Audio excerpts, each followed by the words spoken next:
Ang leadership po ng JIL Taiwan ay nananalangin kung paano po tayo makapagbibigay ng pagpaparangal sa mga taong siyang tinawag ng Panginoon sa JIL dahil alam po natin ang kasaysayan, sila po ang tumugon sa panawagan ng Diyos 46 years ago dito po sa ministeryo ng JIL.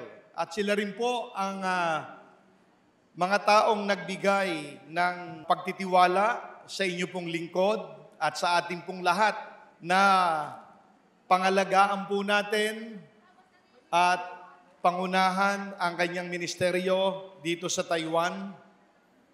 At tayo po ay nahihirapang mag-isip, magplano, ano po ba ang pwede nating gawin. Ngayon pong ika-30 taong anibersaryo ng JIL Taiwan para magpasalamat kay Bishop Brother Eddie at sa ating minamahal Ate Dory na kasama natin ngayon as well as Mayor Johnny. Sumasagi po sa isip ng leadership ang malimit pong sabihin ni Bishop Brother Eddie, nothing in this world can satisfy him except God.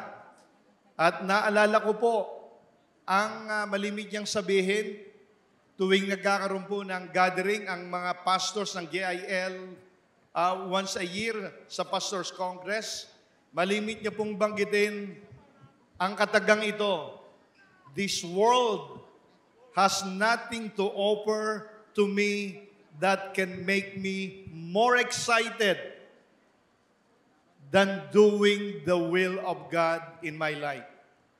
Kaya nag-iisip po kami ng plot, nag-iisip po kami ng kung ano-ano, and based on our prayers and consultation, ito po ang inihayag ng Diyos sa aming puso na alam po naming magbibigay ng kagalakan, kaligayahan una sa puso ng Diyos.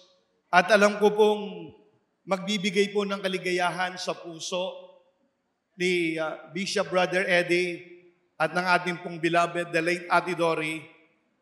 And because of that, ito po ang aming naging desisyon through the consultation of our regional pastor na in order to give happiness to the heart of Brother Eddie and Sister Dory, and to glorify God by massively retelling and republishing His awesome work in JIL ministry as recorded in the glorious book, The JIL Love Story, na nakakalat po sa atin sa Taiwan. At dito'y alam natin ang kasaysayan ng JIL, the humble beginning, hanggang sa pagdating ng Panginoon. We believe sa pamamagitan po ng ganitong gesture ay maipapakalat po natin sa new generation ang memorial stone ng glorious mighty works of the Holy Spirit in JIL Church until the second coming of Jesus. Kung kaya't sa ating pong pagdiriwang ng ika-30 anibersaryo, we are honored and humbled to present to our dear Brother Eddie, the founder, the spiritual director, the president of JIL Church Worldwide, and to our beloved, the late Sister Dory, who is now watching over us in heaven, ang pagpipresenta po ng JIL Love Story, Special JIL Taiwan 30th Anniversary Commemorative Edition. At nawa po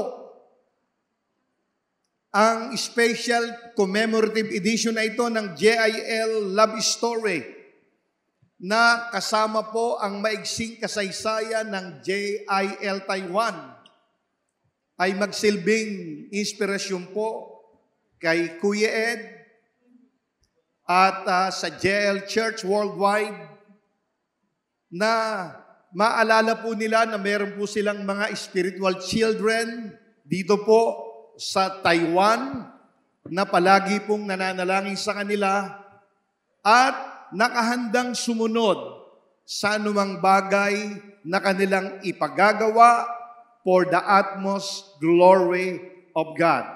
Kaya po sa oras na ito, tinatawagan po natin si Bishop Brother Eddie dito po sa stage para i-present po natin ang ating commemorative special edition ng JIL Love Story kasama po ang maiksing kasaysayan ng JIL Taiwan. Ito po ang aming munting handog po sa inyo, Kuya Ed. We love you po forever. Well, ako ay masyadong na-touch nitong commemorative gesture ng JIL Taiwan's leadership after 30 years. Panginoon, habang nakaupo ko, sana buhay na buhay pa ang aking mahal na may bahay, Sister Dory. Matutuwa siya dito sa naisip. Initiative by the leadership of JIL Taiwan 30th anniversary. May mga greetings po rito. Greetings ng mga andito ang greetings. Ayun, andito ang greetings ni Senator Joel, ni Mayor Jobni, at ni Pastora Joby, at ni Mayor John, ni Vice Mayor Sherwin. Kasama ang mga executive directors, andito rin, ano? Wow. This is a unique copy. Unique copy ito. At pag ako, ting babasahin ko to, marami nagsasabi sa akin, kahit Kristiyano na, naboborn again uli sila. Because this is a book so anointed. The writer of this is Michael Worms. I think he's still alive, but in nursery already in America. Forward by Dr. Ralph Mahoney, the founder of World Map Worldwide Ministry, who already died a few years ago. The Church Without a Roof. This gesture, may dedication dito si Dr. Maurice Rulo, who died already a few years ago. George Otis, President ng High Adventure Ministries, namatay na rin. Of course, si Dr. Kringsak Charawang Wongsak, Senior Pastor ng Hope Bangkok Church, my friend from Thailand to, no? Thailand, yeah. So this is a monumental evidence of the purity of the heart of the leadership of JIL Taiwan. Out of thousands of churches of JIL in the history for the last 45 years, this is the first time this was initiated by the leadership of JIL Taiwan. Words are inadequate to thank Pastor Edgar, Pastor Reselin, and the associate pastors here. Words are inadequate to thank you. The Lord knows my heart.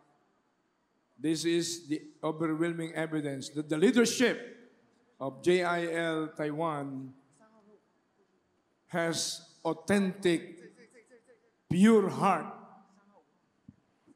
Dahil sa dami-dami ng ministries ng JIL, ngayon nila naisipan buhayin ang dakilang kasaysayan ng ministry that give the highest glory to our God. Thank you very much, Pastor Edgar, Pastor Wesley, at sa lahat sa inyo. At sa lahat ng JIL Taiwan, I am releasing unto you God's best blessings here on earth as well as in future eternity be upon you all and upon your respective loved ones. In Jesus' name, Amen.